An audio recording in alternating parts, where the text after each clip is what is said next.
महाभारत से जुड़े हर व्यक्ति को प्रश्नों का सामना करना ही पड़ता है।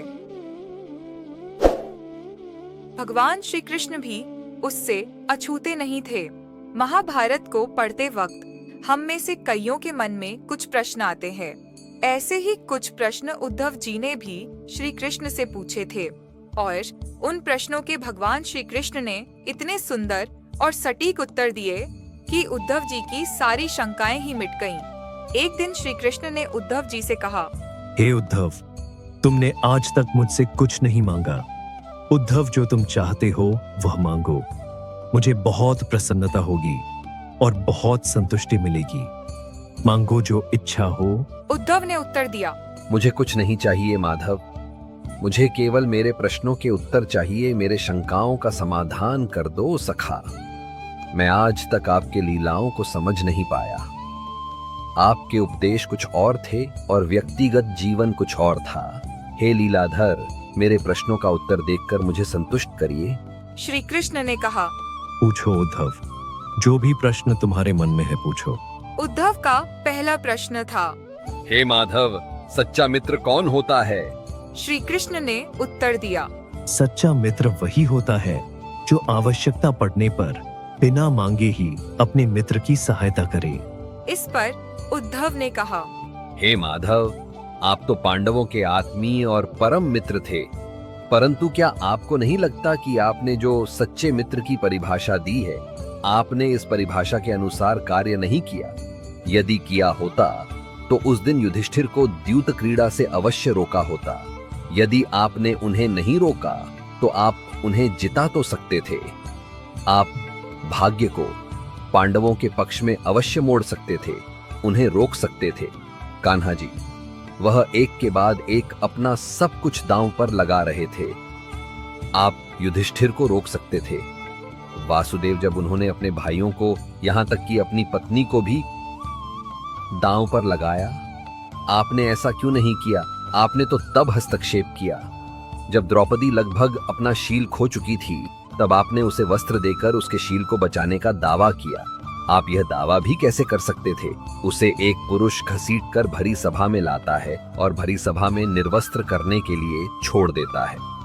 आप ही बताइए कन्हा, क्या एक नारी का शील बचा? आपने क्या बचाया? कान्हा, अगर आपने संकट के समय अपनों की मदद नहीं की तो आपको आपात बांधव कैसे कहा जा सकता है? आप बताइए ना कन्हा, क्या यही धर्म है? प्रश्न पूछते पूछते उद्धव का गला रूंध गया और उनकी आंखों से आंसू बहने लगे। इस पर भगवान श्री कृष्ण ने मुस्कुराते हुए कहा कि उद्धव, यह सृष्टि का नियम है कि विवेकवान ही जीतता है। उस समय दुर्योधन के पास विवेक था, धर्मराज के पास नहीं। यही कारण है कि धर्मराज पराजित हुए। उद्धव उत्तर सुनकर अचंभित थे कि श्री कृष्ण ने आगे कहा, दुर्योधन के पास द्यूत क्रीड़ा के लिए धन तो बहुत था, परंतु उसे पासों का ज्ञान नहीं था, इसलिए उसने अपनी ओर से मामा शकुनी को खिलाया। धर्मराज भी यही कर सकते थे, फिर मैं उनकी तरफ से खेलता। जरा विचार करो उद्धव, यदि शकुनी और मैं खेलते तो कौन जीतता? पासों के अंक शकुनी के अनुसार आते या मेरे अनुसार? चलो इस बात को भी जाने दो, उन्होंने खेल में मुझे शामिल ही नहीं किया। इस बात के लिए उन्हें माफ किया जा सकता है, परंतु उन्होंने विवेक शून्यता के कारण एक बहुत बड़ी गलती की। उन्होंने मुझसे प्रार्थना की कि मैं तब तक सभा कक्ष में ना जाऊं जब तक मुझे बुलाया न जाए। वह नहीं चाहते थे कि मुझे मालूम पड़े कि वह जुआ खेल रहे हैं। मैं कक्ष के बाहर प्रतीक्षा करता रहा, परंतु किसी ने मुझे नहीं बुलाया। भीम, अर्जुन, नकुल, सहदेव सबके सब भाग्य और दुर्योधन को कोसते रहे। किसी को भी मेरी याद नहीं आई। और जब दुशासन द्रौपदी को बाल से पकड़कर घसीटता हुआ भरी सभा में लाया, द्रौपदी भी अपने सामर्थ्य के अनुसार जूझती रही। उसने भी मुझे नहीं पुकारा। उसकी बुद्धि तो तब जागृत हुई जब दुशासन ने उसे निर्वस्त्र करना आरंभ कर दिया। तब उसने हरि हरि कृष्णा कृष्णा की गुहार लगाई और तत्क्षण मैं वहां पहुंच गया। अब इस स्थिति में मेरी गलती बताओ उद्धव।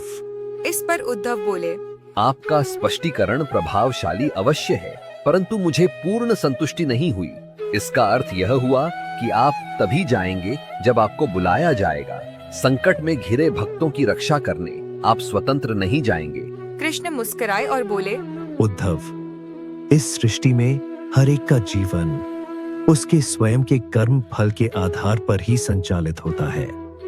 मैं ना इसे चलाता हूं और ना ही इसमें कोई हस्तक्षेप करता हूं।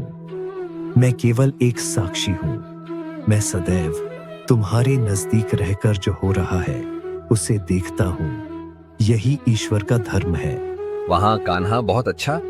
इसका अर्थ यह हुआ कि आप हमारे नजदीक खड़े रहकर हमारे सभी दुष्कर्मों का निरीक्षण करते रहेंगे। हम पाप करते रहेंगे और आप हमें साक्षी बनकर देखते रहेंगे। आप क्या चाहते हैं कि हम भूल करते रहते, पाप की गठरी बांधे रहे और उसका फल भोगते रहे। उद्धव के वाक्य उलाहनों से भरे थे। भगवान श्री कृष्ण मुस्कुराए और कहा, हे उद्धव, तुम शब्दों के गहरे अर्थ को समझो। तुम समझकर यह अनुभव कर लोगे कि मैं तुम्हारे नजदीक साक्षी के रूप में हर पल हूं। तो क्या तुम गलत काम कर पाओगे? तुम निश्चित रूप से कुछ भी बुरा नहीं करोगे। जब हम ये भूल जाते हैं और समझने लगते हो कि मुझसे छुपकर तुम कुछ भी कर सकते हो, तभी तो व्यक्तिगत में बसते हो और तभी तुम दुष्कर्म करते हो।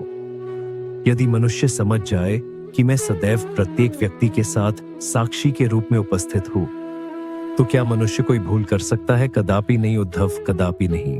उद्धव जी को अपने सारे प्रश्नों के उत्तर मिल गए और उनकी सारी शंकाओं का समाधान हो गया। सच बात है दोस्तों, यदि हम ईश्वर की उपस्थिति को हर क्षण महसूस करें तो हम कभी गलत नहीं कर पाएंगे। तो और फिर मिलेंगे दोस्तों अगली वीडियो के साथ। तब तक के लिए अपना ख्याल रखना और हमेशा मुस्कुराते रहना।